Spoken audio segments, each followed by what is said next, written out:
ಶುರು ಮಾಡಿದ ಮಾಧ್ಯಮದವರಿಗೆ ಸ್ವಾಗತ ಕೊಡ್ತಾ ಇವತ್ತಿನ ಪತ್ರಿಕಾಗೋಷ್ಠಿಗೆ ಆಗಮಿಸಿರುವಂಥವರು ಮತ್ತು ಚಿದಾನಂದ್ ಅವರು ಬಂದಿದ್ದಾರೆ. ಪತ್ರಿಕಾಗೋಷ್ಠಿಯನ್ನು ಕೆ ಎಸ್ ಈಶ್ವರಪ್ಪನವರು ತಗೊಳ್ತಾರೆ. ವಿಶ್ವ ಮೆಚ್ಚಿದ ನಾಯಕ ಮೋದಿ, ಇದರಲ್ಲೇನು ಪ್ರಶ್ನೆ ಇಲ್ಲ, ಅದು ಸಂತೋಷ ಪಡ್ತೀನಿ. ನಾನು ಅಷ್ಟು ಜನರ ಆಕ್ರೋಶ ಇತ್ತಲ್ಲ ಹೊರಬಂತದ್ದು. ಜನರ ಆಕ್ರೋಶ, ಯಡಿಯೂರಪ್ಪನ ಮಕ್ಕಳ ಮೇಲಿದ್ದಂಥ ಆಕ್ರೋಶ ಪೂರಾ ಹೊರಗೆ ಬಂತು, ನಿರೀಕ್ಷೆಗೆ ಮೀರಿ ಬಂತು. ಆದರೆ ಯೋಚನೆ ಮಾಡಿದ್ರು, ಗೆಲ್ಲಕ್ಕಾಗಲ್ಲ ಈಶ್ವರಪ್ಪ, ಕಾಂಗ್ರೆಸ್ ಗೆದ್ದು ಬಿಡ್ಬೋದು, ಅದಕ್ಕೋಸ್ಕರ ಮೋದಿ ಗೆಲ್ಲಿಸಲೇಬೇಕು ಅಂತ ಮೋದಿ ಓಟ್ ಕೊಟ್ಟಿದ್ರು. ಫೋಟೋ ನಂದು ಭಾಳ ಇತ್ತು, ದೊಡ್ಡದು ಇತ್ತು.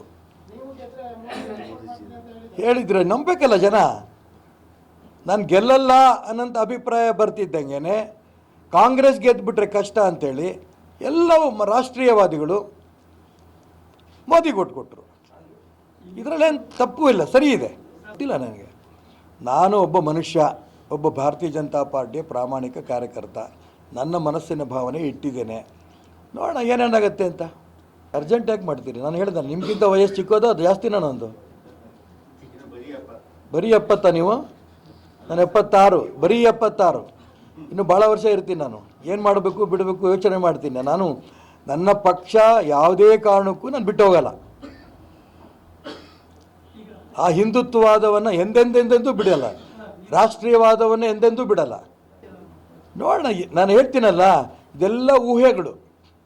ನನ್ನ ಹಿಂದುತ್ವವಾದ, ನನ್ನ ರಾಷ್ಟ್ರೀಯವಾದ, ನನ್ನ ಉಸಿರಿನ ಕೊನೆಯ ತನಕನೂ ಕೂಡ ಯಾರೂ ಕಸ್ಕೊಳಕ್ಕಾಗಲ್ಲ.